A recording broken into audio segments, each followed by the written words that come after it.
right, ready? Yeah. Hold on. Yeah, Swayze presents the FREE99 podcast. Be sure to follow us on SoundCloud, iTunes, YouTube, iHeartRadio, Spotify, Twitch, Instagram. Shout out to all the sponsors, shout out to all the listeners. Jan's in the building, no microphone. Rommel's in the building. 3-course meal, spaghetti, fettuccine, and veal. It's better this time around. It is better this time around. That was good, yeah. That's good. Wait, who's that? Did you hear that? I heard. I am the good homie guest customer service special guest. Who? Please introduce yourself on episode 152 of the FREE99 podcast. My name is Gil Payumo. I'm chef and co-owner of Señor Sisig. Whoa, the real GP is in the building. GP, are you with me? GP, are you with me? GP, are you with me? Shout out to Gil, episode 152 FREE99 podcast. Right on, y'all. Thank you. Cheers, guys. Appreciate it. Thank you. He did bless us with a plethora of items. Please log on to the YouTube. Go piece by piece of just what we brought, so we can get this out the way because this looks delicious. So I want to bring you guys some like new items and some classic items I had coming out. So these are the Sisig tortas. These are you can only get them at the Ferry Building. Shout out to opening the Ferry Building. Yes, sir. Wow. Yes. What place did you take over? It used to be Brown Sugar Kitchen. Yeah, fuck them. Big up. Nah. It's solid. It's a joke. Brown Don't Sugar say that, Kitchen. Romel. It's a joke. Nah. Cool movie is a joke. No, for sure. We're super humbled to take on that spot. Yeah, shout out to Brown Sugar Kitchen. Yeah, sure. Damn. But yeah, we took over that spot. We didn't do much construction, and we just added some little equipment to make it happen. But yeah, we're over there. Sisig Flair, right? Yeah, for sure. Sisig Flair. So we have tortas that we only sell it at the Ferry Building. Ooh. We partnered up with Acme Bread. Damn! So shout out to Acme Bread. We get their bread daily. We use it for the torta. We put our sisig in it, guacamole, pickled onions. We got the beans. We could either have the pork, chicken, tofu. We also have the vegan version, which is right here. Vegan. Mozzarella cheese. Yeah, man.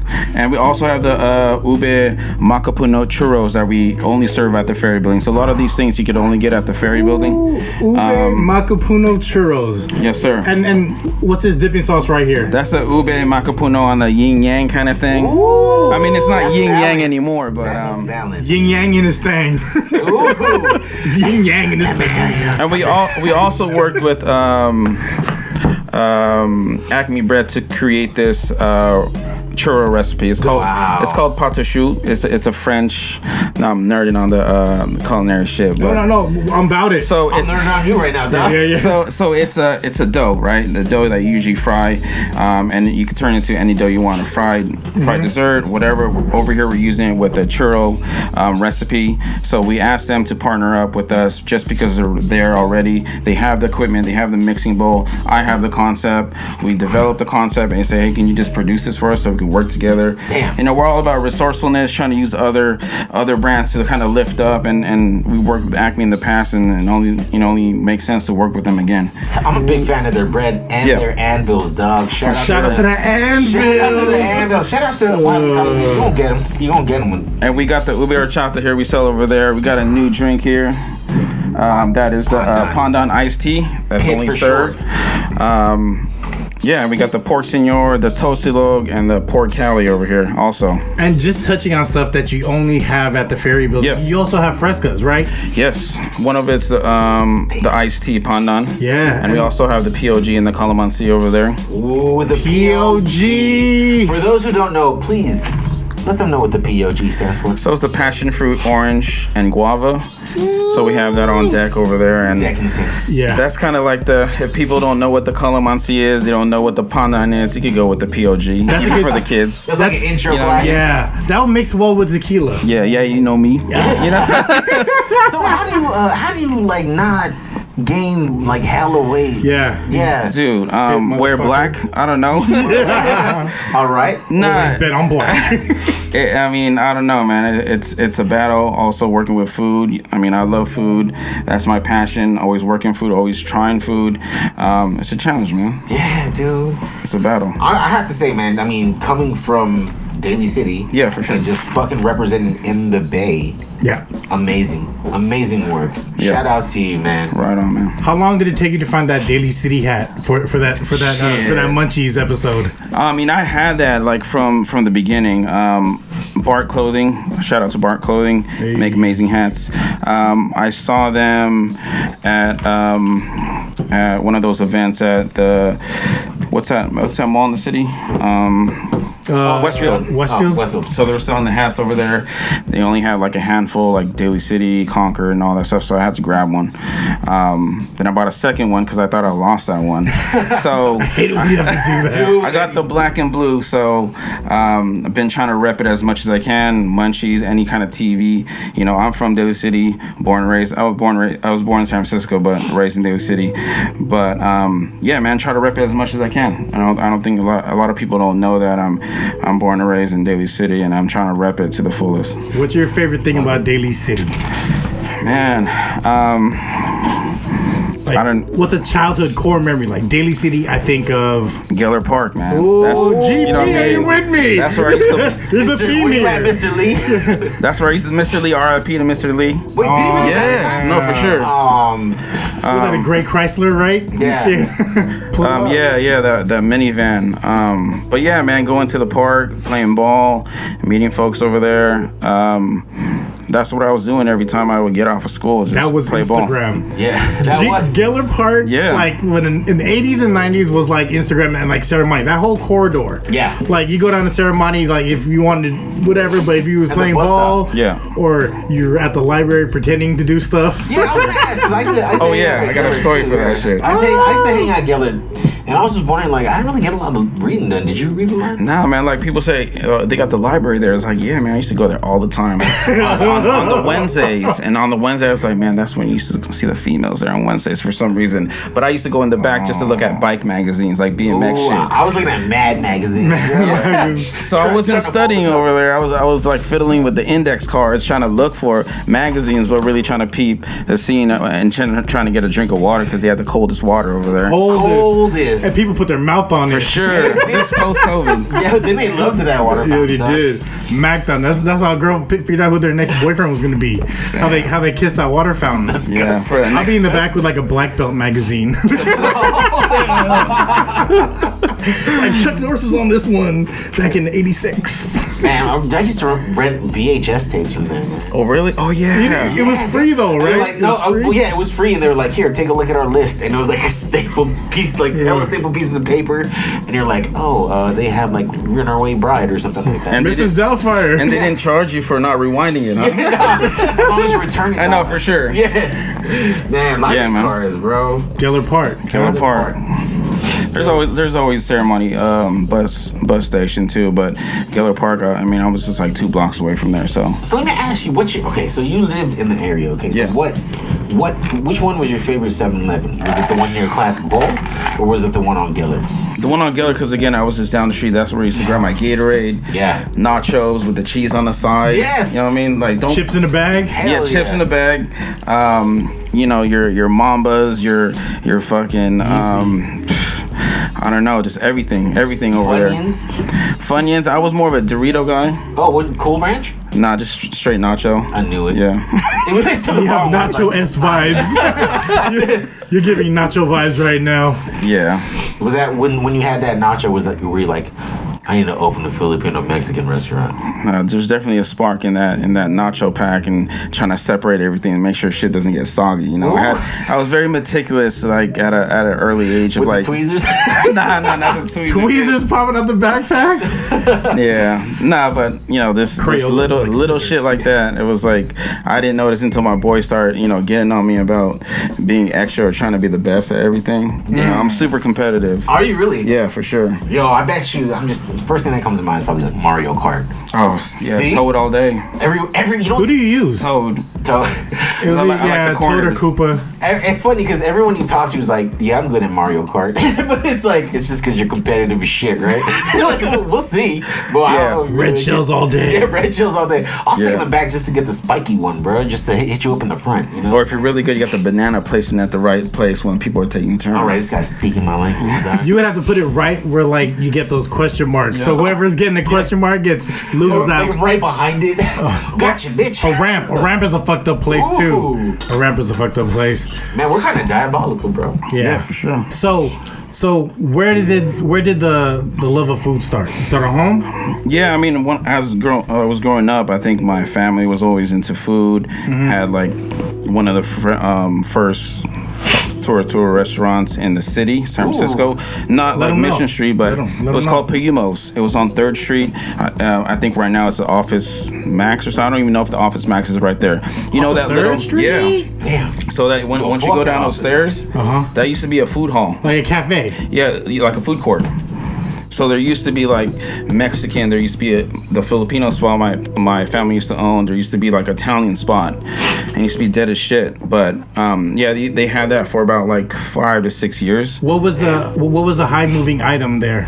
Like top 2. Probably like adobo, lumpia, dinuguan, and really yeah, because these are the hardcore folk, the Filipinos that there's only several spots you could get it, right? Yeah, well, so get it good. Yeah, with the jalapeno. And my family on that side, which is my dad's side, is Kapampangan. So they had a lot of really good at cooking, very passionate about cooking. And we had this conversation before, right? Kapampangan is just like the culinary capital of the Philippines, and all with K's, though. Yeah, just like Clay. For sure. So was the Clay. So okay, so your family had a restaurant. That's tight. So you were like, yo, I gotta take. You're like Mulan and shit. Like, I gotta take this and. I didn't even feel it at that time because right after that, my uncle across the way in that same food court opened a Mexican restaurant. Your uncle did? Was he Mexican? No, Filipino. But yeah. I mean that makes sense because they'd be like cooking everyone else's. Yeah, and he had a food truck too. And all this is like not even like kicking in until. This is like food truck. Did he do like breakfast sandwiches? Everything like Roach Coach style, like everything. Will they pull up to Alamany? Yes. Yeah, I remember getting a croissant sandwich from. It was a Filipino ass food truck. It was a croissant sandwich, right? But it was breakfast. It had egg, bacon, ham, the sausage. Shit too. It was sitting in a piece of paper that was wrapped in cellophane. Yeah. So all of that, like, just looking at it now, it makes sense. Yeah, it makes sense in retrospect. Before it wasn't like I didn't have no interest or vision. I was like, So what you want to 12. do? 12-year-old. Shit, I wanted to play ball. You know what I mean? Like the real GP. Yeah. So I wanted to play ball. Then, like a year after that. You nice? What's up? You nice? Better than me. I'm over here in slippers, so yeah. I mean, I don't know about now, but like. You go see me on the course, bro. Volleyball. Yeah, I mean, I was at Geller like almost every day, but then my mom and my dad wanted to buy like a little grocery store.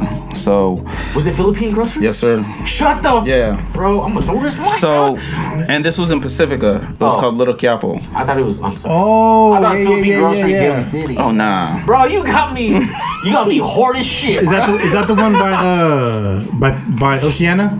No, this is Pacifica right after Skyline. Oh, where it's a Rite Aid and there's like Manor. No. That on Gateway. Hickey. Yeah. Gateway. Yeah, where they have the liquor store. Right. Ernie's used to be on the other side with Video Factory. Yeah. Wow. Now Subway. Yeah. Yeah. So my mom had that for about around 25 years, and I worked there like almost every single day. I remember that was on like if Rite Aid's right here, it was on this side. Yes. I think there used to be a pizza place, and there's like a lead dude. Yeah. Cheap as shit. Lead dude. Like how do they make money? $5 buffet. Yeah. You know what I mean? Straight scamming. That's so funny because my dad used to always drag my brother to lead dude. Oh really? Yeah. What kind of food? I've never worked there. Chinese, but like it was not like good, dude. Nah, it was like they cooked it in the morning, and hopefully they finish it by like 9 p.m. Yeah. If they didn't finish it, you'll see it in the morning. It's like the the Szechuan chicken turned to like fried chicken at the end of the day because it would just sit in that hot table. That's so funny that you mentioned that, Marky, because I'm thinking like in my head like gum cigarettes, fucking garlic peanuts. Yeah, bro. So my mom was a hustler, man. She did everything from, it was a grocery store, but she did plane tickets, phone cards, cigarettes, bootleg cigarettes from the Philippines. Cards. That was funny. You know what I mean? Like everything. I remember too, is like right next to there was the Studio Pix place. Yeah, hey, I got a story for that shit too. Let's hear it, bro. I want to hear So that. let me finish this thing about my mom. So she's a hustler. She does till this day. She's retired. She does plane tickets, but phone cards, anything like bootleg cigarettes from the Philippines that are a little bit cheaper. DVDs, bro. And we used to not DVDs. Sorry. Laserdisc. Nah, this is way before. So it's the cassette tapes. Oh damn! And we used to have two chargers, and we used to have two chargers. If you want the original, you could pay that original rental fee of $5. Now, if you just want the bootleg, you could do it for $3 because we were doing that shit at the house. My parents had like, now I could talk about this shit so we don't get fucking fined. Yeah. 5 years, right? 5 years, right? Yeah. So what is that called? Yeah. I know what you're talking about. We're fine. Yeah. So we had the main VCR with the original, right? Then we had 7 other VCRs recording that shit. My dad used to print out the labels and paste it. It used to be a family thing. That's a hustle shit. That's you know what I mean? Gangster. And we had the Yorns too. You know what I mean? The bomba shit. Would they all have dirty feet? They're always like standing on a rock, like freshly showered. That's fucking true. They are always on the rock. It's always the wet look. And then they bring the bush to the rock. Yeah. Hey, so the bush is coming back apparently, allegedly. I like the bush. Allegedly. Oh. I like the bush. Anyway. Allegedly. Unique photo. That was interesting. So your mom, like, she owned, like, it was like a corner store kind of thing for like Kinda, Filipinos. Yeah. With hot food though, right? No, but you can order hot food. Like on Christmas, Thanksgiving, my mom would hold lechons, and me and Evan used to roll out to Chinatown and pick up that lechon and charge people. My parents would like sell Filipino lechon because we would say no seasoning, and people like that's you can't. All that is, right? It's no Chinese seasoning or anything like that. But the Chinese lechon is like more bubbly. Yeah. You know what I mean? Like, but people like that because it was crispy. Yeah, they do like that. So you gotta aerate that shit. She used to do my Lola used to do the desserts. My dad used to be cutting that lechon in the back, and I used to be delivering, putting in people's cars, getting tips and shit. You used to hate that shit. I used to hate that shit. Don't like, because you were working for tips. Yeah, and not even working for. I'm working for like to have a basketball or have some clothes on my back. You know. Like, you were buying your own shit. No, like they would give me a allowance. You know what I mean? Sorry. But you don't carry shoes for the whole year. Yeah, shit like that. But I'm thankful for what they did. Like looking back at it, like they were super, fair with me, and they taught me that you can't just have things, given things handed to you or anything like that. You have to work for that shit. I was always jealous of families that had that dynamic of like when families would have like a store. Mm-hmm. You know what I mean? I always seen that and I was always like, I want that, like family businesses are, and then that carried on now. Like, do you think without that backing, you know what I mean, you would look at this operation totally separate because you left a really, really good job. No, for sure, yeah. Right, like benefited. You left the because when I first met you. Sorry, I'm fast forwarding a little bit. When I first met you, it was the first day we recorded for We Eating, right? And then you were actually late for work, and you had to leave. Like you were full on your full chef fit. Was that San Mateo Marriott? Yes. Oh, that's when you were cooking. That was the job I left to open this business. Wow. Yeah. Yeah, and like I remember that day, and then I was like, "Wow, y'all!" Like we just pulled up to what park was it in Petro Hill? It was by Mariposa. I'm not sure. Jamba Juice, right? Yeah. Right by like the Jamba Juice corporate office. I remember, and then when I met you, I was like, "Oh, this dude's hustling!" Like y'all took the dive straight up. Yeah. And I was like, "I want that." Yeah. I want that. But now seeing that, I didn't know your family owned that store. That makes so much sense with your hustle of where you're at now. Yeah, and it gives you the opportunity and the vision to kind of see it can be okay. It is kind of scary not taking that, because I had my vision was to ride the corporate ladder.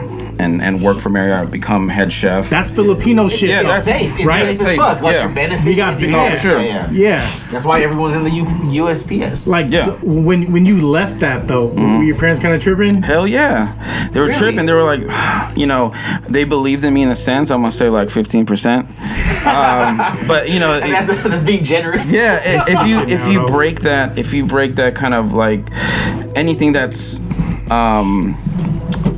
different, if you don't have a path written or kind of vocalized to be like, what I tell them all the time, like I'm focused. I want to get to head chef. I want to grow my culinary career and get to that point. Because you just paid to go to school again, right? Yes. Yeah. I mean, I went to school prior to that, like about 5 years ago. So I was already almost 6 years in the food. Wow. So like 2 hotels, 2 restaurants, just working my way up, trying to, my resume was just, stacking. Getting to that point, I was at the point where I was at a good position in the Marriott. I was the lead cook, sous chef for the catering side, because there was always different parts in the hotel, and I left that. But for me to show people 25, 25, yeah, 25, 26. That's a leap of faith, right? 25, yeah, because it's the peak. Because 25, you're like, all right, the money you're making now, what I'm doing, I'm already in here. Yeah. And then to be like, I'm gonna start my own shit. Well, if you think about it, right, like a lot of 25-year-olds aren't even at the place that you were at 25, right? Shit. So a lot of 45-year-olds. Yeah, 45. I think I had to take a pivot. But man, I was just thinking, man, like, that's one thing that your parents did instill in you is that work ethic, right? Yeah, and definitely is like it showed from like going back when I was working at the store and know how much stress that was involved, not only in the family but with my parents. Right. But they never showed that. Right. The grind and kind of, what I mean, like kind of we're doing what they don't vocalize it. Right. You know how Filipino parents are passive aggressive as fuck. Just like they want to show, but not. There was no communication. It was all feel, and it was all kind of look what I've done, or putting it in front of your face to be like, okay, here, this is what I want you to do, but not even vocalizing that. So there was a lot of pressure in the sense of like I'm leaving something, and if it wasn't for Evan, shout out to Evan, evangelist. Shout out to you, Evan. He pulled me out of that because I'm not a risk taker. I'm like, we stay in our lane, dog. For sure. I'm conservative. I like to stay on that path. Yeah. I like to kind of be ahead of the game a little bit. But he kind of said what got me. He said, "Don't you want to? Are you happy?" And I was like, "Yeah."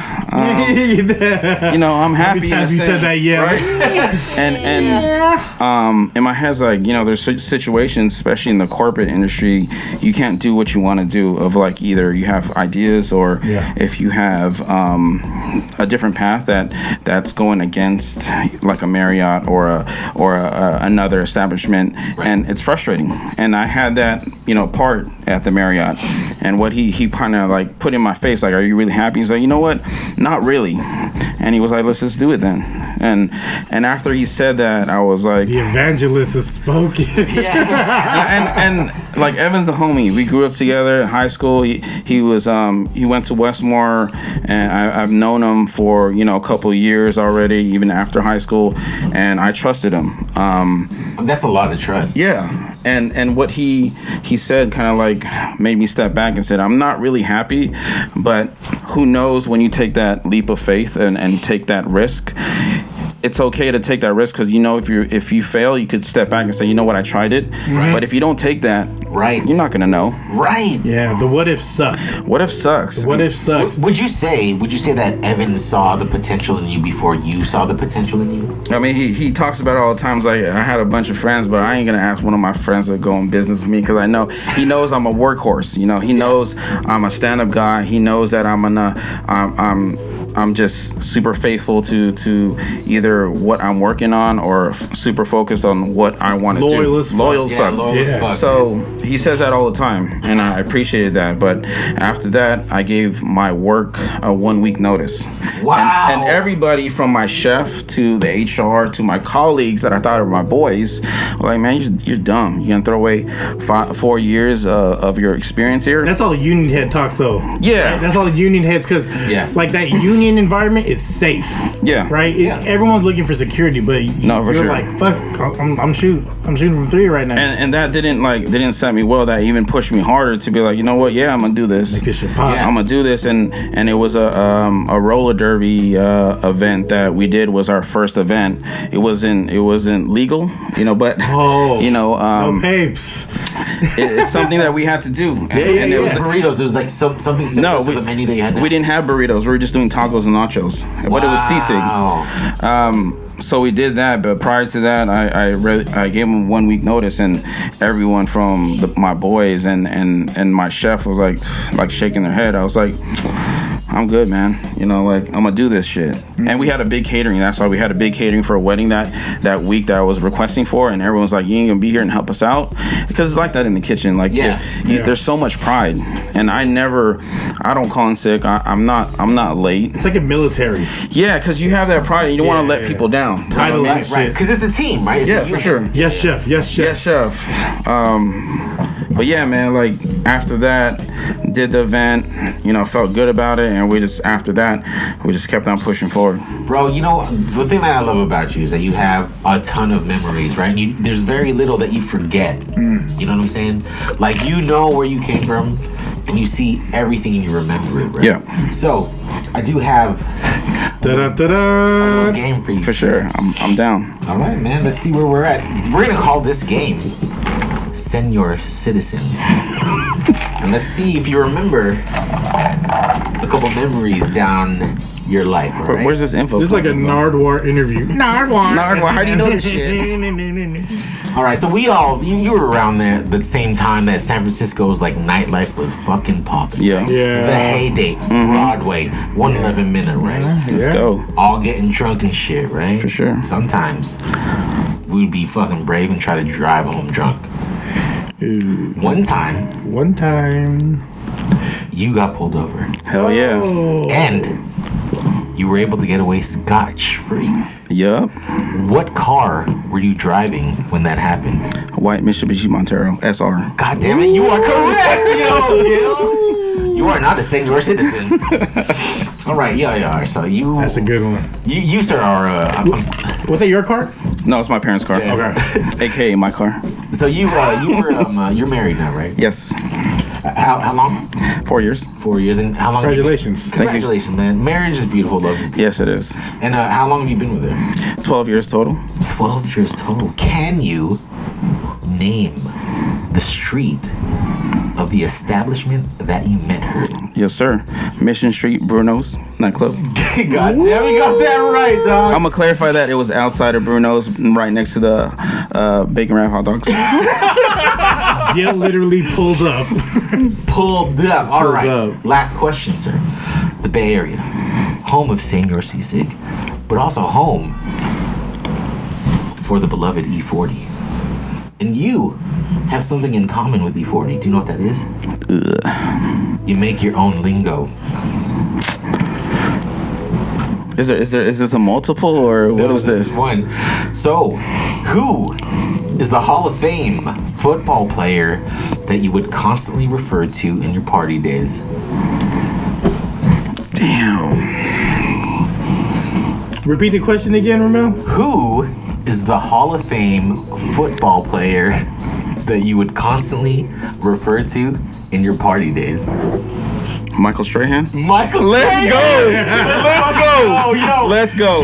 Why? You, sir, are not a Señor Citizen. Why Michael Strahan? Dude, I don't know. We used to blow tree all the time. It's just all my boys. I'm always the person finding new lingo and shit. If it's extending shit, people do it all the time now. I'm not trying to say anything about what people, lingos, whatever. It's just what just comes out naturally. So one time we're at a session and it's damn, man, I need that Strahan right now, right? And my boy Paul, shout out to Paul T. Changeable. He was like, hey, man, Strahan. I was like, dude, I need those sacks, Them man. Sacks. I do want to shout out Paul because he is the one who helped me get this info For sure. and come up with the questions. Paul, you're gonna be an amazing father with your new baby. Congrats, P. Shout out to you, man. Bro, you Too easy, P. Yo, I know, too easy, dog. I should have went with the fucking famous Gills. Famous. I actually have some. Ooh. What is this? Yo, My shit's more like just multiple. It's For just, sure. you know, one or the other, just to see where we're at. All right. Does pineapple belong on pizza? Belong? I'm gonna say yes. Oh man. Even if you're paying for it? Unfriendly. That's different. I mean, does it belong? I mean, I asked myself that same question. I just go. I'm gonna say yes, just because like everyone has different palates and everything is always evolving. Chef question. And unless you are trying to put a certain point to a classic dish, there is no classic dish right now. Like everyone's evolving for new things, and that's why I say yes, put it wherever the fuck you want. It's still a pizza. You know what I mean? Hey, I don't know if I told you. I like you, bro. I like it too, man. I don't know if I told you this. I like you, bro. What goes in the bowl first, milk or cereal? Is this for everybody? This is a personal question. Yeah. Okay. Cereal for me, just because I'm a semi-crunch guy, so I don't like super crispy. You know, fuck up the roof of my mouth. You know, especially if it's like this morning I ate the what's that toasted CTC? What is that? Cinnamon Toast Crunch? No, the shredded mini wheat. Sorry. Oh wow. Wait, what? Shredded mini wheat. You eat shredded mini wheat? Yeah, with a little macadamia nut milk. All right, now see that's some chef shit. With some sliced bananas, though. You're like That's the fiber talking. that's the chef talking. Like, how can we make this disgusting ass cereal beautiful? I don't usually eat cereal in the morning, but my wife's been eating that. She's pregnant. She's craving all this crazy shit. And it's not crazy, but she's been eating that. And it's been looking good. And I was too lazy to make something else, so I was like, fuck it. Hey, shout out to baby Iguodala. Young Iggy. Young Iggy. Reese's Cups or Snickers? Snickers all day, almond though. Almond Snicker? He's Almond. fancy. He loves almond all day. I ate that the other day. That's a man who respects his protein intake. Hey, if there's not a Snickers with almond, he'll just buy Snickers and his own almonds. Exactly. Stuff them himself. With a pair of tweezers. But even from the beginning, like Snickers regular with peanuts was the one. Snickers. Little Lucas or Roxy? Little Lucas. Ooh. It is Little Lucas for me too. Though. I had Roxy's the other day though. Can we talk about that? 2 weeks ago, I had Roxy's with my New son. owners.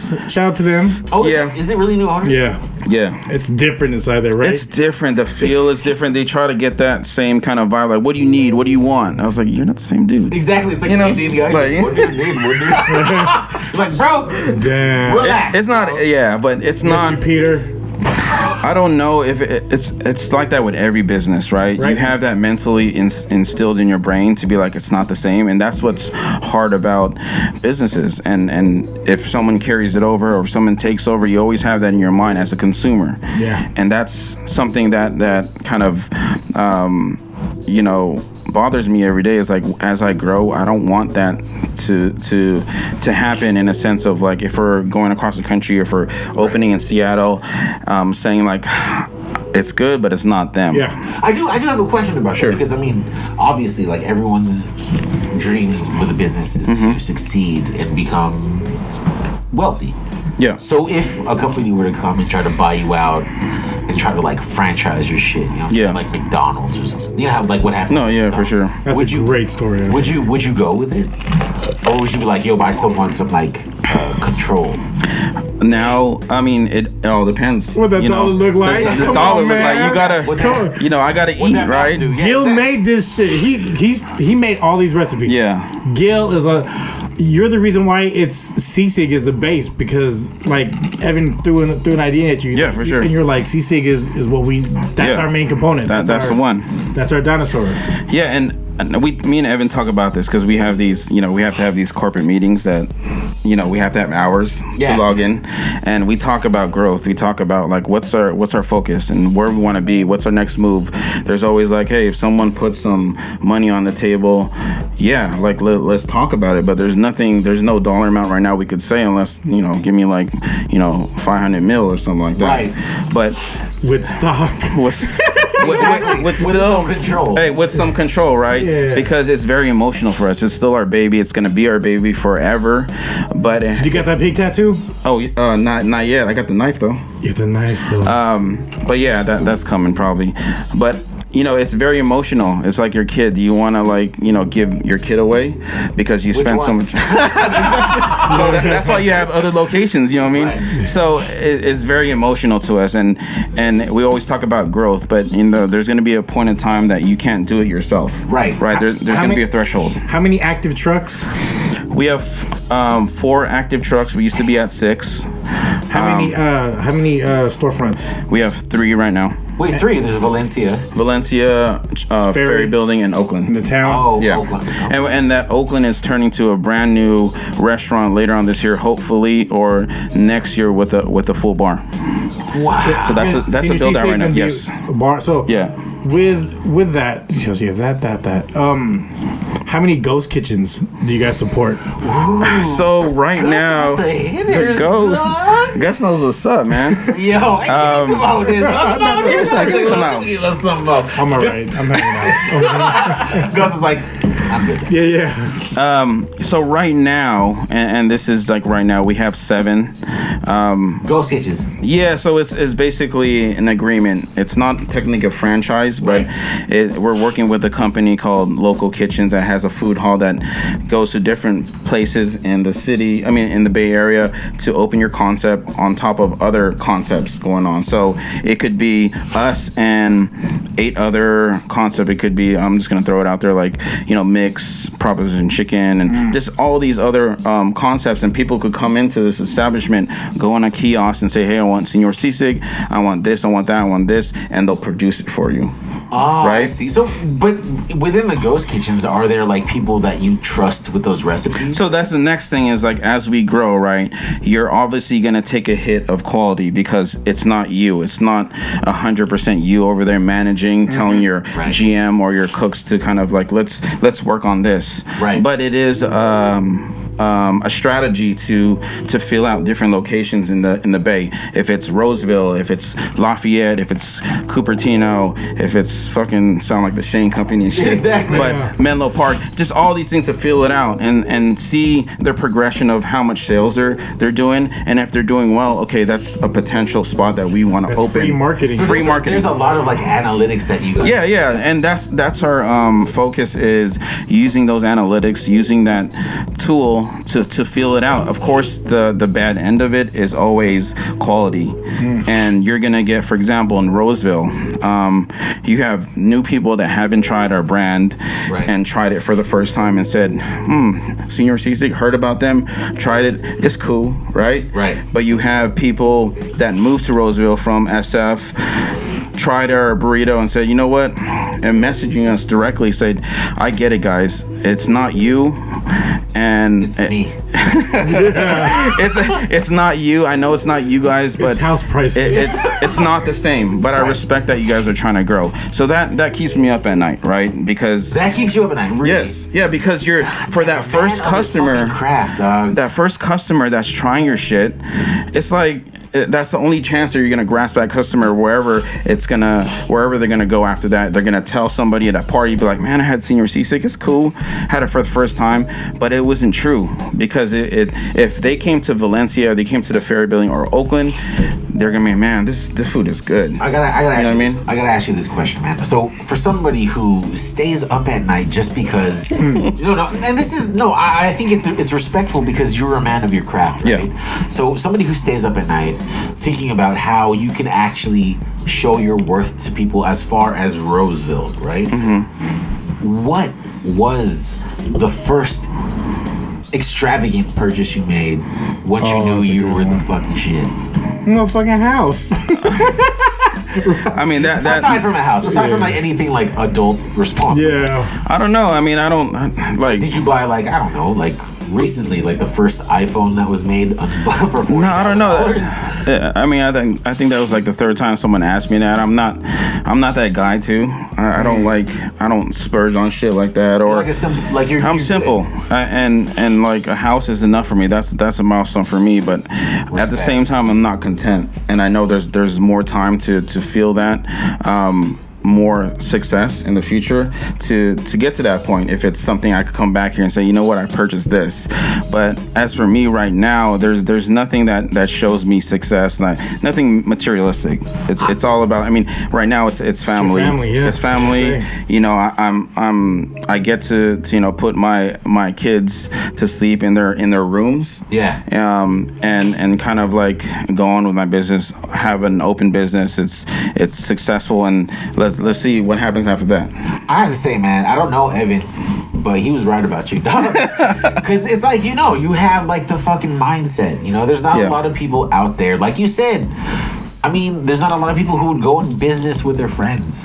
But he saw something with you, and I think now that you've explained it, everyone will see that within you, dog. Yeah, it's hard, man. The ghost kitchens. Yeah. What locations are they at? Yeah, so there's one in Roseville, Menlo Park, Lafayette. You said 7, right? Yeah, Cupertino. Yeah, there really is like the chain company. Where's the other one? Damn, I'm blanking on the other ones. What is that, 4? Yeah. So you're just testing areas that's at least like 50 miles away from the current location, so right? And the big part is where you can't get it delivered, and that was the you know, the deal maker is like anyone from around that vicinity could order through DoorDash or Caviar. It's not physically going over there, but you're taking that area, like it's fresh 10-mile radius of people can order Señor Sisig in that area. So we had it kind of spread out, and we've chopped some down because they were low performing, and currently we are going to be parting ways. So with those ghost kitchens. I did want to ask you, like, I do remember seeing like a series by like David Chang, right? He was talking about like DoorDash and like Uber Eats, and basically it's a competition to see who would outlast the other company, because right now they're not really making any money. Yeah, they're not, because they're all, if you think about it, they're all startups. They get funded to open these companies to kind of perform, to get their name out there. A lot of people that worked for DoorDash, Caviar is now bridging out to their own companies, like what you have with local kitchens. They're coming from Caviar and DoorDash and trying to do their own thing because people are investing money in them. So that's the whole startup thing, is like people are always giving money because they got money, but eventually that shit's gonna go away. Right, because I mean, like DoorDash and even like any of them, right? Any of those delivery services, they're charging an extra 20% on top, which causes each restaurant to charge an extra 20% on each item, dog. It's wild. But I think this new culture now that people know, especially the people that are okay with it, the new millennials? Yeah, for sure. Sorry, I spent $20 on one cup of Volta. Right? Gen Z or Gen X? No, what are we? Gen Z. No, I don't think we're Gen X. I don't know. The Pepsi generation. Pepsi challenge. I'm him, her. Him. Oh wow. Bro, bruh. You know, those are my pronouns. That's corporate humor. Oh man. Hey, did you hear about all that talk about Forrest Gump? No. I'm trying to figure out if he's like Gen X, Gen Y, or Gen Z. Turns out he's Gen. Let's go. All right, let's go. Okay, cool. Hey, yo, this is El Padrino, bro. Tocino or Longanisa? Ooh, we have to... For you to consume. Okay. Not what the restaurant offers. Okay. That's different. You know what? For what you consume. Longanisa all day. And Hamado or the sweet? I like the sweet. Come on. Because that gets the garlics in there, and that's the one that reaches out to the third pew in Mass. Yes, sir. Yeah. You know, as a chef, I need you to look into the camera, talk to my boy Marvin, because what he does is he pops. He pops and just like he lets all of it drain out. And it's very dry Longanisa when he gets it. Not necessarily. I do that. You have to do that. Too. So everyone has their styles of cooking Longanisa, right? Yeah. How's yours? So So I boil it first. Yeah. So I get it to a boil probably like 5-6 minutes. Make sure the insides are cooked, right? Yeah. You don't want no raw. That nice gray. Yeah. You want the gray pigment. I see the gray with the oil, with the little oil bubbles. Non-circumcised gray. Damn. The tubular. Anyway, so I pop it a couple times to get the juices out. Yeah. It's just to release the stress, release the stress of that sausage. Hey, I'm not release. Damn. I can definitely relate with that, dog. Sausage. So 5 to 6 minutes, right? Release the stress. And I would like 2 to 3. That's just preference, though. Depends how much heen I have that night. Pretend I'm a Padrino. Drink now. Yeah. But I poke it a couple times. Hey, yo. Then after that, I let the kind of water evaporate and no oil. And just kind of brown it, because I don't want no excessive oil on it. Or boil fries, my wife calls that. What? Boil fries. So you boil it out until it dries out itself, and then you just cook it. Yeah, I do that with the sausages too. Is that Jimmy Dean? Come on, man. It's like pot stickers, right? Same thing with pot stickers, except you add oil. Well, pot stickers it's a different method. You're supposed to fry it, then put water. You didn't know that? Bro, don't look at me with your shag ass eyes. I thought you were supposed to boil and no, because it gets sticky. I felt that was very yeah. Sorry about that. Well, I can. Do you know about health insurance? I do the fry and then the steam for pot stickers, so it's right? So school me on this. So you're supposed to fry it first. So you're supposed to fry it to get the brownness on inside. Yes. But what about if it's still frozen? Well, no, and then that's when you boil it. So after you fry, just to get the color. It's just for the skin. Because pot stickers are naturally not you're not fried pot stickers. I don't know if I told you this earlier, but I like you, bro. Yo, dog, this is the BB Go. This is great, dog. The BB Go ones from Costco. And you read the directions. It'll tell you.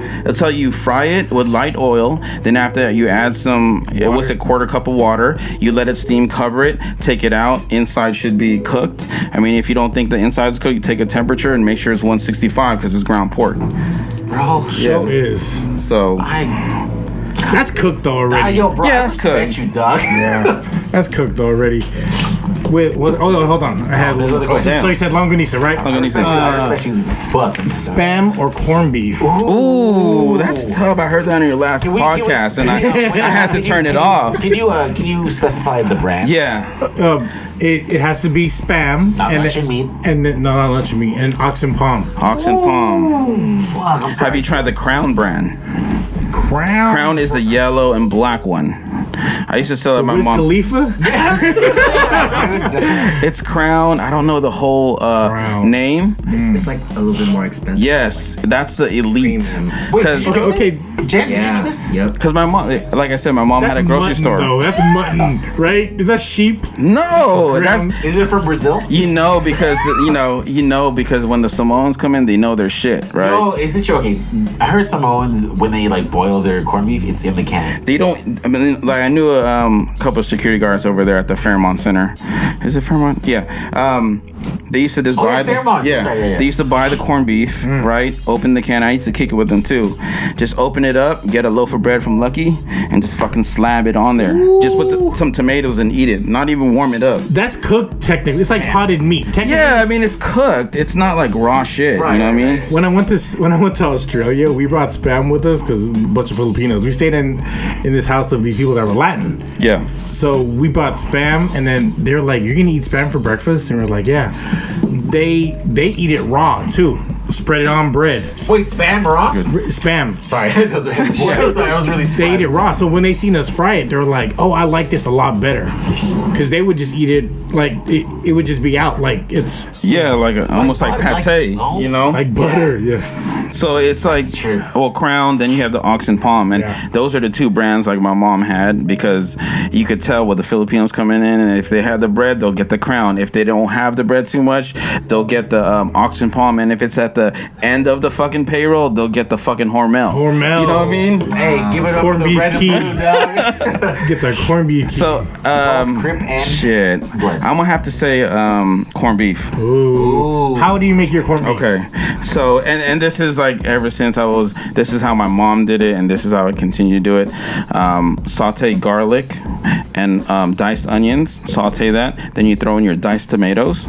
Then you put in the corned beef. Add a little water. Let it evaporate. And if you want it soupy, you kind of ask people, you like it soupy or you like it dry. If they like it dry, you're gonna kind of put one to the side. But if they're soupy, you can add a little bit more water. Your pops are soupy. My pops. What do you like? Do you like soupy or I can go both ways. I like medium. I'm fluid when it comes to corned beef. What are you? Is crunchy. Crunchy. Yes. My Hormel's is crunchy, but my oxygen palm and anything else is gonna be sautéed.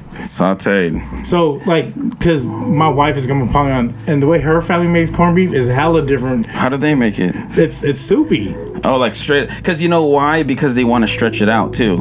Ooh. Cause that's an expensive fucking piece of canned meat. Yeah. And they want to stretch it out so they have the sabao and shit. I could body that whole can. Damn. I'm about to check your blood pressure after that. I have the machine upstairs. You about to change that battery real quick. I do have so I have a question. So obviously everything at Señor Sisig is amazing. Is there anything that didn't make the menu because they didn't live up to your standards? Chicken wings.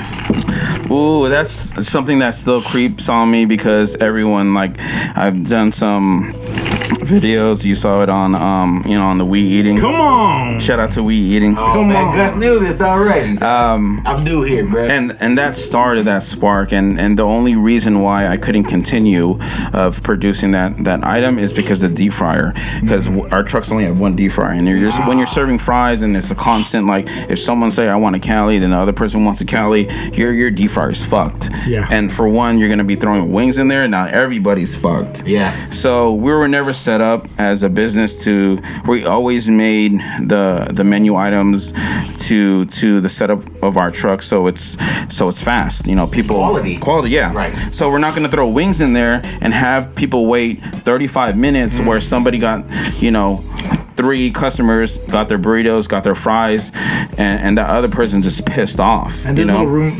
That putting another fryer, it doesn't make sense. Right. Yeah. I'm gonna shoot you memory, and I'm saying this because I said it before. Because I remember saying this. Yeah. When we recorded that We Eating episode for Señor Sisig, you served us the wings. Yeah. And we fell in love. We loved the wings. Like we were looking for rice. You know how when something's good. No, I remember that. You want to stretch it out. You want to eat rice. I remember telling y'all, I was like, y'all should do the California burritos. Yeah. And this is probably something I said, and you guys are like, whatever the fuck. Yeah, okay, guy. That just eat all this food. That Exactly. we have no idea. No, never We're that. gonna have wings on the menu, bro. Yeah. I remember saying, because I used to go to San Diego a lot. Yeah. And that was my shit. And no one was doing that here. Yeah. You guys were the first spark of really adding French fries to the menu and making it like a consistent piece of what keeps y'all moving.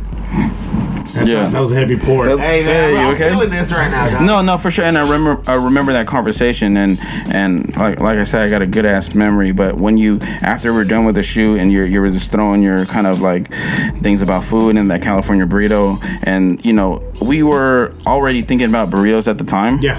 And but it was just tacos we had. Yeah, just tacos, and we were just starting, but we wanted to ease in with those items to make sure it would stick.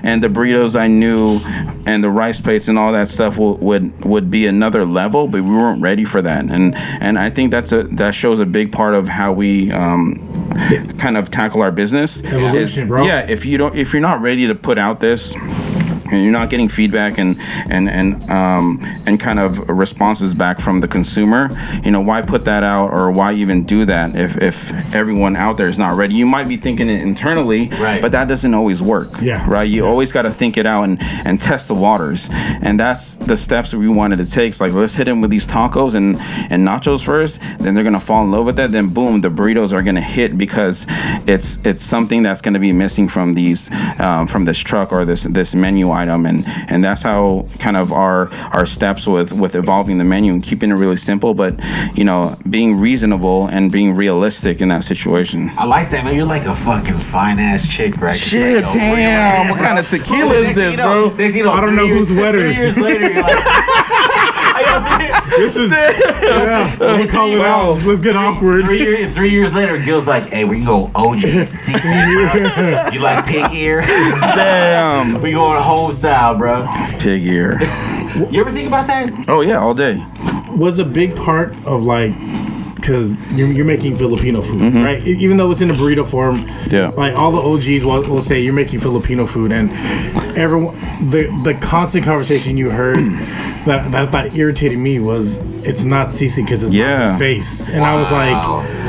And it's not. Yeah, and it has to be. Yeah, no, it doesn't. We're also not huddled around the fucking, We're eating a dog after this. Exactly. No, we're also not sleeping in the graveyard. We're not eating a Doberman Pinscher. You know what I mean? Exactly. But yeah, no, like.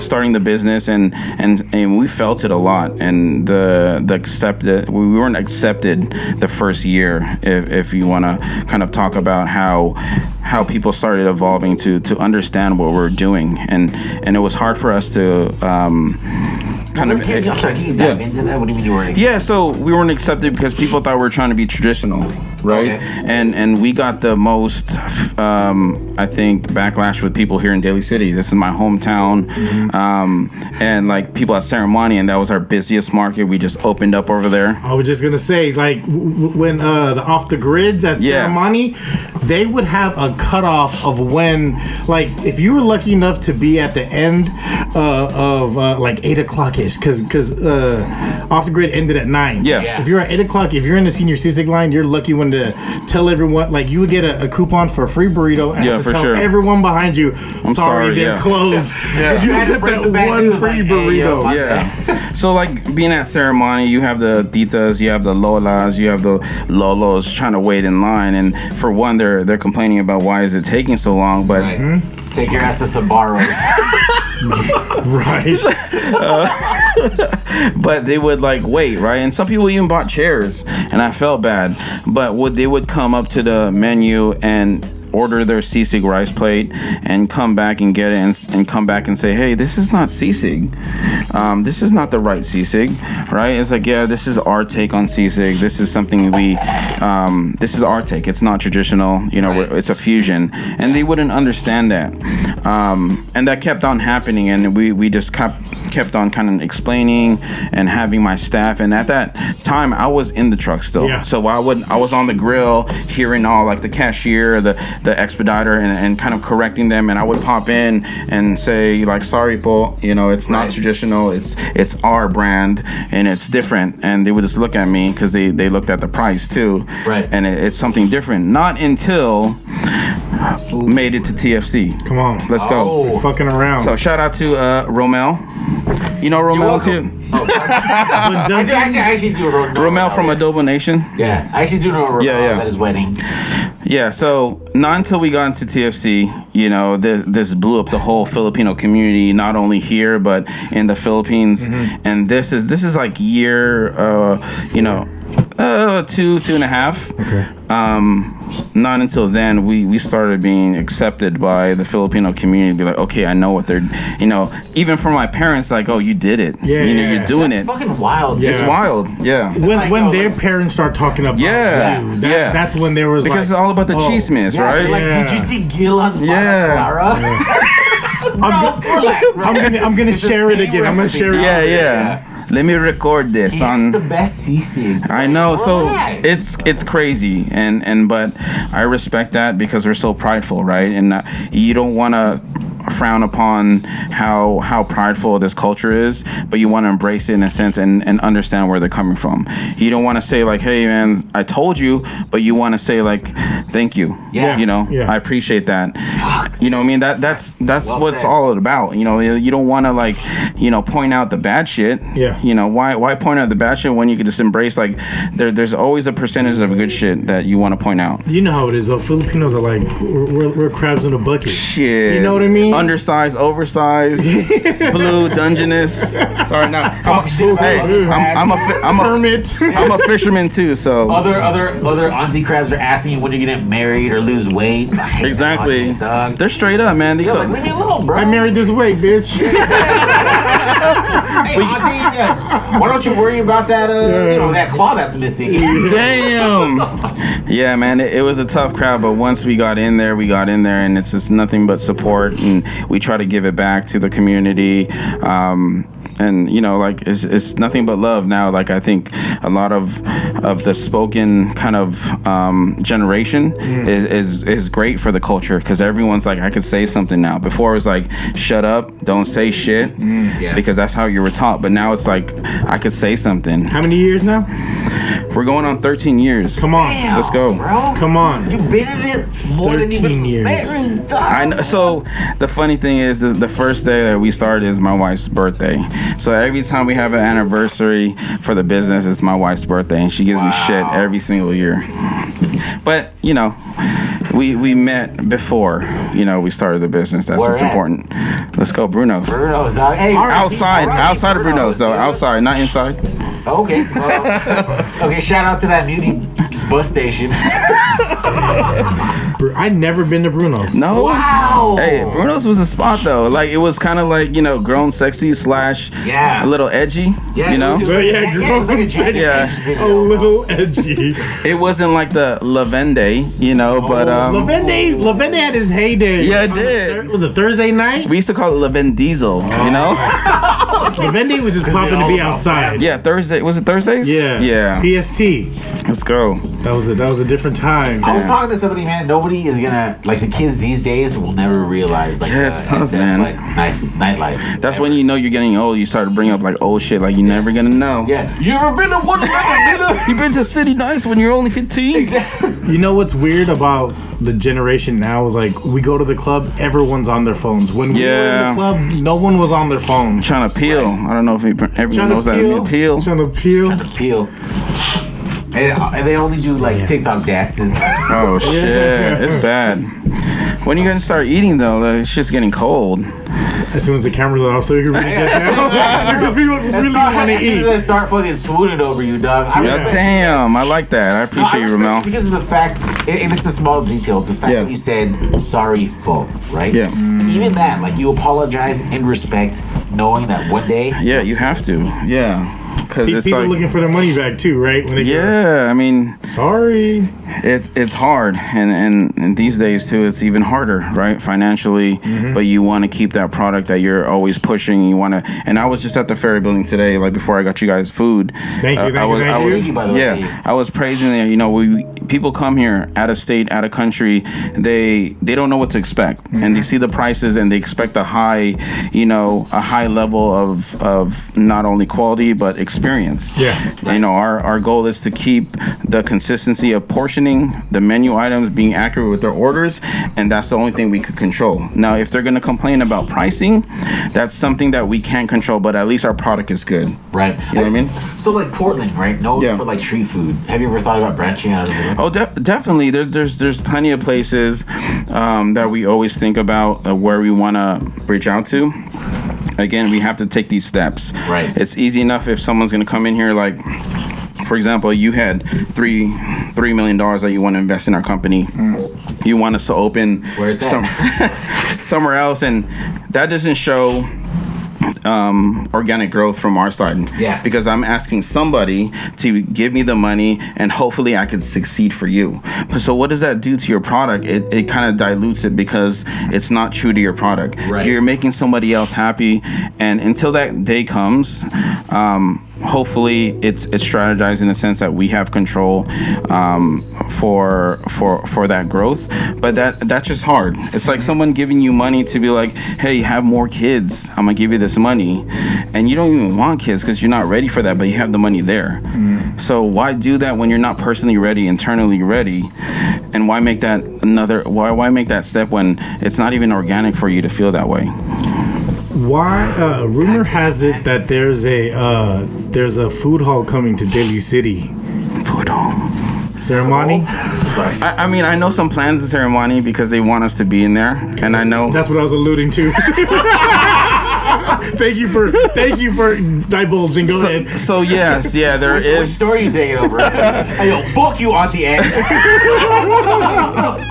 No, but you know, they approached us several times in ceremony. I mean, right now there is not a deal for us to move forward. And again, you know, time changes. Right now they're doing a lot in ceremony to change that whole. Yeah, they are.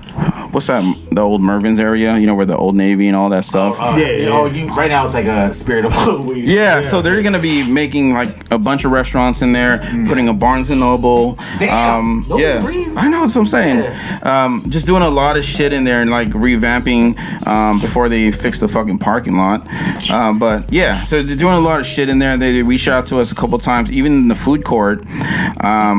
They're trying to revamp like the selection in there.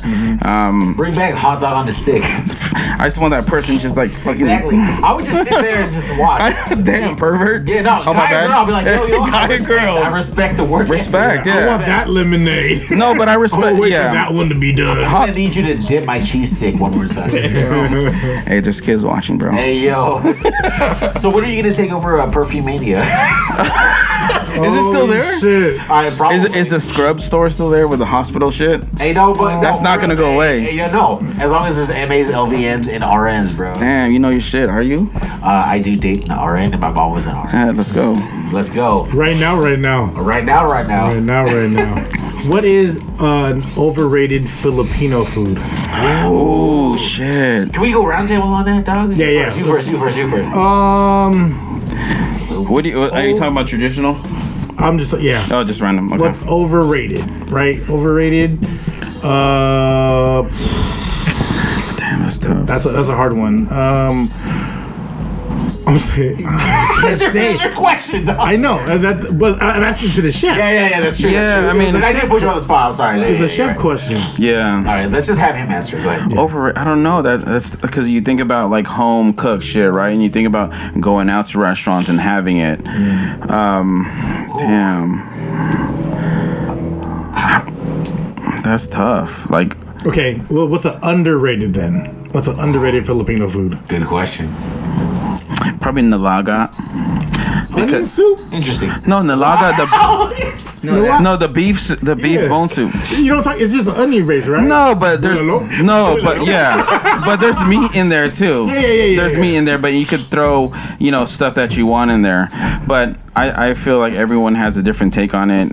I feel you though. It could just be boiled onions and just like sip this with some fish sauce. That's just delicious. But the way my parents make it, then there's chunks of like beef chuck in there. There's cabbage in there. There's always going to be a yellow pepper in there that you could take out and put on some patis and put a little lemon juice on there. So I mean Calamansi, if you're feeling. Calamansi, if you yourself. find that friend that like fucking that grows that shit. There's a tree in the backyard. Oh, you got one? That's why you bought this shit, right? Here first, Gus. Gus got the. Gus is the connect. What about you? Do you have an underrated Filipino? I feel like our desserts are underrated. But you have a sweet tooth? I don't. Oh, okay. But everything we have is made out of rice or eggs. It's rice, food coloring. That's it, and the flour. Yes. I feel. Even beat those. What is this shit called? Is it And coconut. the cashew cake? What's that shit? Bro, that's my favorite. You talking about What's that shit called? It's It's the one that's in. Sponsor Evolve. Yeah, that's just cashew and butter, right? That's a butter cake. Name more things. Yeah, I mean it's all about like the dish. Sapin, right? Slap. That's just like rice flour, rice flour with food coloring, right? And my Lola used to make that, and people used to fall in love because it's very nostalgic, right? Yeah. Some people don't make it right. Yeah. There's a place. I'm not gonna say the name of the place because you can find it at Pacific Super. But there's some places that is just sweet and the color, and each individual break of it. Like there's the ube. I don't know what that yellow one is. What flavor is that? Is that yema? No. That's the Nothing, I swear. Sapin. Yeah. It's the dash. It's the dash. It's the dash. Like some of it just tastes the same, but honestly, Filipino desserts to me, like my mom makes a smacking hopia. Ooh, damn. Yeah, yellow bean though. You know what I mean? Like she get. I'm all about the pork hopia. Though. Yeah, dude, the pork damn. hopia. High blood pressure. High blood pressure. Gout right now. Does anyone have high blood pressure? I'm sorry to put you guys on the spot or That's anything. fine. I took my pill. I have a funny story. That's why I'm eating after. So. Dude, I have a funny story. So I don't have high blood pressure, but my brother does. Okay. And I was talking about it. I was like, yo, bro, what the fuck? He's like, I just figured everyone else did. What do you mean? Like, what the fuck? Like, what you Like, I was like, are you taking care of it? Okay. He's like, no, I just figured everyone else did. Damn. Yeah. Like all the siblings and shit? Yeah, exactly. Yeah. Joke's on you, bruh. What's in your nilaga though? Liga, if it's kapapangan, right? It's called Yeah, so like what's in it? Cabbage, potatoes, peppercorn, onions, probably like 2 smashed cloves of garlic. Taro? Or like a root vegetable? Yeah, I don't. Sometimes they call it what is that? What's the It's taro? like white, right? You know what I'm Yeah. but it's brown on the outside, right? Yeah. Oh, yeah. So it's very simple. Like it's almost like sopa de res, right? If you think about it, like the Mexican dish, it's just without the oregano and the chili flakes. But you know that it's pretty simple. Like You put saba in yours? no, My dad does that Really? sometimes. I think What, what's what? it's like banana. Banana leaves. damn, like the whole thing, like deep throat. Not like Chiquita though. Okay. Or like saba. Saba, yeah, the one that we use for turon. Yeah, and Yeah. Oh. but it's not sweet, and sometimes it's like, man, all the juice tastes sweet now. No, I'm not about that. Yeah. Yes. That's like in Friends when Rachel like made a parfait, but like the pages were stuck together. Okay. It was like sweet and savory shit. All right, shout out. We let you have it though. We let you. rock. I let you go though. I let you go. Thank you, Rob. Yeah. Where to Tell them how go? great he is again. Way to go, DC's finest. I have to say, Lupia Sariwa. What is Oh, that? Underrated. Oh, really? What is that? I've never been a fan of the fresh lumpia. Yeah, the fresh Lupia, dog. The bamboo shoots. No, is it bamboo shoots? No, everyone has their own kind of It's like mix. a crepe, right? Yeah. A crepe and a pancake. Yeah. So Goldilocks. With the brown sauce. Yeah, Goldilocks ask for it and they'll say that they're sold out. Yeah. I mean, Goldilocks fell off a little bit. I haven't ate there in a while. Ooh, shots fired. Damn. They have though. No, they It's have alright. though. Some of it's alright. I just haven't like experienced the like. Ooh, I No, missed everything it. is sold out. And I'm like, besides bro, the I know ensaimada, you know? nobody bought this. You just didn't make it. Sometimes Yeah. I don't want to make a torta talong. I want to just True. I want to eat aunties. You know what I mean? Yeah. Oh shit! Damn. I'm just saying. That's rough. Oh, hey, shout out to El Padrino. Oh my goodness. Damn, heavy. Oh shit! right. Heavy pours. Heavy pours. Heavy My bad. Damn. So it's Longanisa then. Over to Cito. That's how we started. What's Yes. the time frame on this? no. I don't want to. Oh, hey, I got one. Okay. What's your 2 a.m. Jack in the Box order? Ooh, that's gonna go with 2 tacos, jumbo Automatic. jack on sourdough with a Yo. side of ranch. So it's a jumbo jack buttermilk. with sourdough. Sourdough, yeah, Do you remember when they didn't charge you to upgrade Yes. the sourdough bread? yeah. Yeah, but you know the sourdough jack has a different sauce on it. It does, yeah. Yeah, that's a professional. But I'm fat. What what Jack in the Box did you go to though? Picky, bro. It depends. Piggy all day. That's the drunk. The Or overpriced one. 87, because you know what I mean. Oh, that's yeah. Oh, got it. Or Was that 24? say it again? 87? Was that 24 hours? No, it wasn't. No. Yeah. Okay. Or the South City one was. by 550 Barneville, because I was coming from the Oh city. shit. That's Because deep. it'd be the Jack in the Box, McDonald's, and Burger King trifecta at like 3 a.m. Yeah. All that shit's open. You know that the meat in the 2 tacos, that's soy meat. Yeah, it's not real meat. So I learned that after like doing Lent. I was like, man, I could eat this shit. Hella tacos. Hella For tacos. the $10. Everyone's getting tacos. Yeah, it's soy Jack. meat. But yeah, man, Jack in the Box definitely on those days is just like fucking just stroll down the one by what street is that? Hickey. Hickey, yeah. Yeah. That's the one I used to go to. Yeah. Good shit, bro. I like your Daily City knowledge. Yeah. Yeah, I'm DC all the way, Jack in the man. Box knowledge. Yeah. Yeah. What's your favorite Daly City restaurant? And this is like, oh damn. It could be a childhood one that's not even there anymore. Pizza and Pipes. You want to say? Oh, let's go. I don't know. Farrell's might be the one. That's old school. Farrell's before it was Tunes. Before it's tunes, Farrell's. Before it was Tunes. But that's just for that was our Dave and Buster's. Yeah, true. Like Just Dave. like 4 arcade things, and the person coming out when it's your birthday, right, with the drum. I remember one time someone went there. We went there and they didn't have the drum, but all they had was a big ass spoon. So they used a big metal spoon. Well, Pizza and Pipes though, if you're like triple OG, people know about Pizza and Pipes when you used to put a quarter for Street Fighter up there. So Where does Phil M barbecue fall on your radar? I think this wasn't even on the paper. This is a personal question. yeah, my boy Miguel is his lady is a Philly. His parents own Phil Lam. But yeah, Phil Lam has always been there, like even in high school. Yep. It was different owners in high school though. Yeah. So it's always been like, I know that's the barbecue place and that Filipino barbecue place to go to. So I respect them. I respect like what they've been doing and bridging out to the other location in, is it San Bruno? Yeah, San Bruno Grand Avenue. Yeah, but 87th is the hardest one. Yeah. 87th is the hardest, and if you're cash only business, still doing it, and just transitioning real quick, you were the first truck to go all card, no cash. Yeah, I don't know if that's completely true, but we're one of the first trucks that did the cashless. Yeah. And the first thing was the cashless part of it was the safety for our employees. Exactly. And carrying that cash. The second part of it is efficiency. Oh yeah. And kind of paving the way of like why it's so important. There comes a point when you are employing a manager or somebody that's counting cash all week, then you get charged again from the bank to deposit cash. So where does that system work? You know, we're paying money in both ways, paying for employee to count it and paying for a bank to receive it. And what does that mean to a business? And the whole COVID thing of being very sensitive to diseases or you guys are a year before COVID.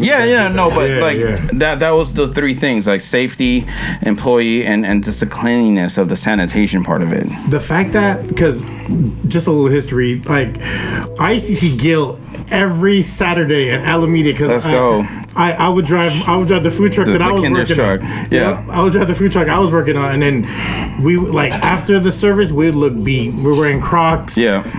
Gil was still. You're still wearing like the chef suit, right? Yeah, for sure. Yeah, because you're manning the grill. Yeah, I was always the grill. I've been the grill, and I'm not always manned it, but I had ears all over the truck. And the fact that we had to deal with cash. Yeah, it's a bitch. In today's climate right now, to deal with cash, that's who people would hit up. But no, Ricard only. That seeing that transition, I was like, wow, that's really smart because there's less room for error. There's less hands in the pot. Yeah, and for theft too. Exactly. Yeah, so that was a big thing. And people are it shows where the people are at right now. If they're not, only doing cash only, that shows you the growth of that business. Not to put down any small mom and pop business, but that's where they're at, and that's fine. But if you're trying to grow and succeed, and you want to show your kind of growth on paper, and show that you're responsible, the card is going to show everything, and you don't have to do extra work and extra paperwork or hide certain things that you want to hide. It's just not worth it. No. You know what I mean? So that's kind of how we look at it, and a lot of people don't understand that.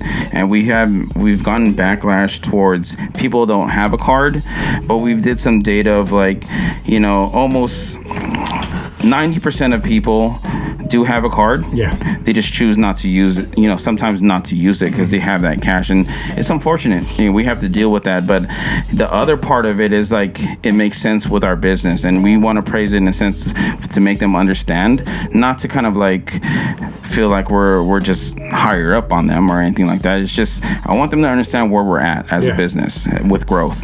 You ever see like those memes where it's like it shows something and it's like, yo, this dude's living in like 2044? That is you, sir. Damn. Because it's foresight. 44? No, it's fucking foresight, right? You have the foresight of it. Is foreskin? Hopefully you don't have the foreskin. All right, let's go back to Lisa. Rommel, Exactly. let me know when you want to have dinner. I'll bring the candles. I'll bring the corned beef. Crown.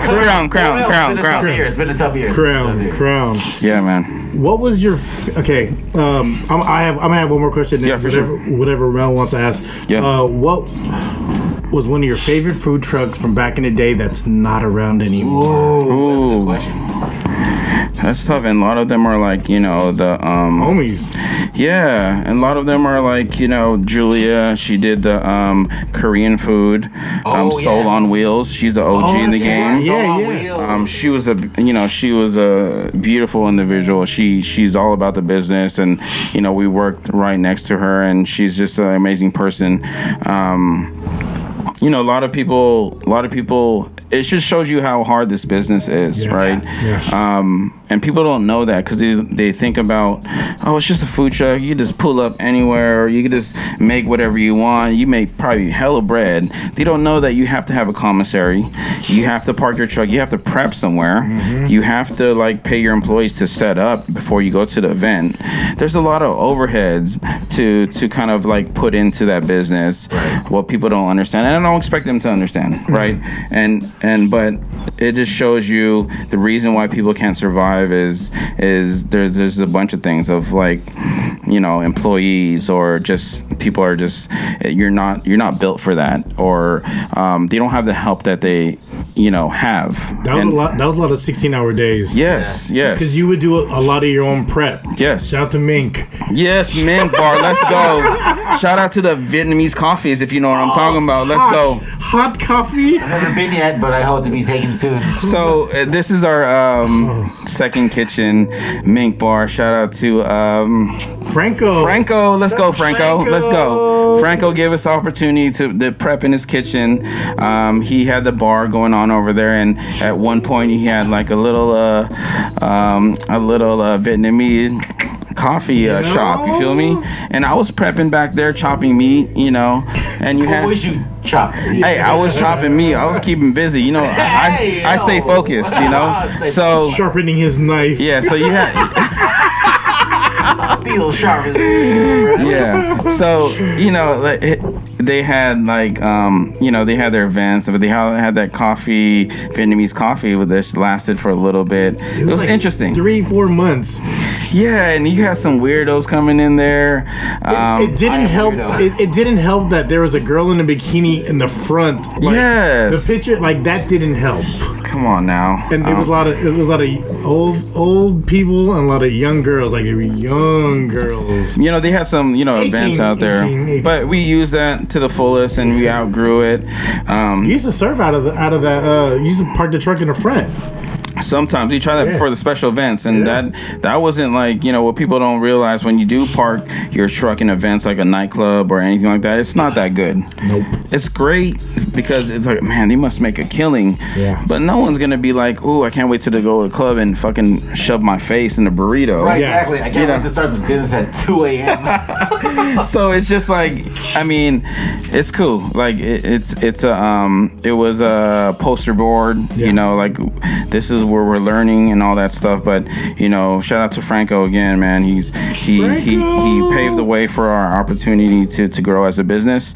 And after that, we grew out of there and moved to another prep kitchen that, you know, had the needs that we're asking for and what we needed to kind of pursue the next step. Yeah.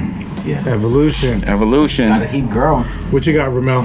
I got allergies, but most importantly, I wanted to talk about the allergies because I've been sorry. So yeah, let's do it. Because I know you've been talking about. I watched this shit. You know, like let's do it. You've been talking about the neti shit. What you got in the back? You got neti pop? No, I don't. But I had some like you know, I gotta confess with something that I'm addicted to that I think it will kind of solve your problem. Have you ever tried Flonase? I have.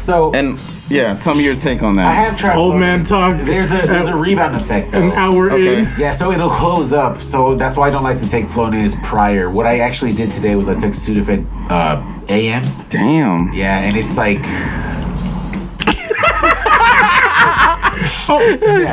Gil brought some gifts. Okay, cool. I want to go ahead. Can you pass that over? While you get that, I do have one last question. My last question is, being that you are a man from the kitchen, what was the last family meal that you prepped? Family meal for my staff? Yeah. Today, because I did some R&D. So today I wanted to test out. All about that D.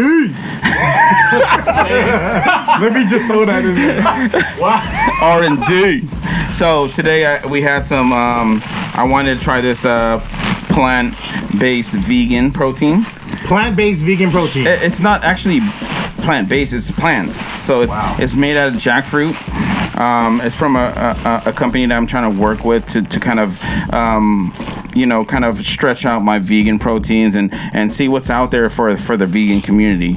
But it's jackfruit. It's not only made from the fruit itself. It's made from the roots, the leaves. Wow. It's a root. It's a meaty fruit. Yes. It's very fibrous. To like pork, right? Yeah, like ground turkey, ground pork. So they obviously put some additives like pea protein to put some protein in it because it's very high in fiber. Right. So if you need that fiber, holla at me. But I don't know. Yeah, I don't know I don't know what your bowel's looking like, but yeah. So that was a family meal today for my commissary kitchen crew over at the headquarters. I wanted people to try it and see what they felt, if it was in our tacos and some of our salsas and see what people thought. Nice, man. I respect that, bro. Yeah.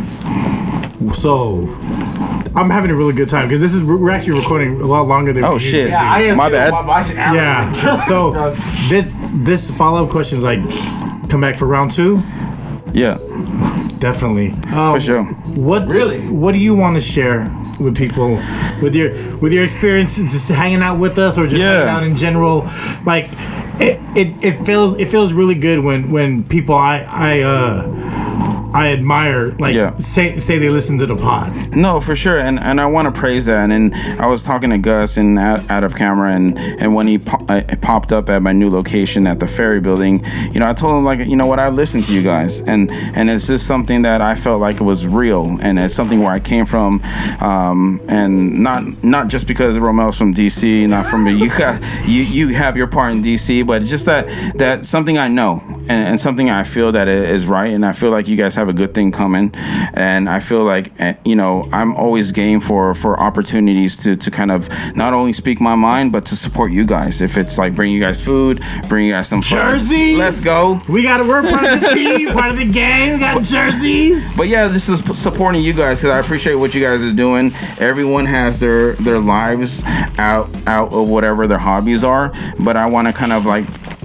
find that time to support that, and that's why I'm here. And I've been kind of not really bugging Gus, but he hit me back up and he was like, "Man, we're ready for you." And I dropped everything. He's like, "You know what? I'm gonna tell my pregnant wife, shout out to my wife Lauren, to pick up the kids and meet me at my parents' house here in DC." Because one part of it was like I knew like I said, your wife's pregnant, and I was like, I need to catch you before that drop. No, yeah, that's smart. You know what I mean? I was like, I know our window's very small, but I am so appreciative for all the support. Like I text you, you know what I mean? You've always rocked whatever project I had. Yeah, for sure. And you guys have been on the same one, and it's super successful. These fuckers have blown up, and I was very fortunate to get an early seat to see the transformation of where the truck was to what the business is. Yeah. And as a friend, I'm super proud of you, dog. I appreciate that, brother. It's dope. Anything else, Gil, you want to share with the people on FREE99 podcast? Nah, man, I just want to appreciate everybody that's been supporting us, and not only you guys, but everyone that's been with Señor Sisig and their journey. We're not stopping here. This is just the beginning, and we're looking for other opportunities with growth, other opportunities to share this kind of what we got, and to know that this is we're here for not only success but just share the wealth and share that not only Filipino culture is on the map right now, but just our brand, just to put it out there. So I'm super thankful, super blessed for that opportunity, and I want to appreciate you guys for having me on this podcast. Thank you, man. I have to say, this is Daly City's true representation. Woo! Let's go, DC. Nah, for reals. From the sorry po to fucking making it and doing your thing and still Giller Park, let's go. And still having the customer in mind, right? Yeah, you still have want to spread the good word versus just making it out there. Yeah. That means a lot. And that means a lot to me.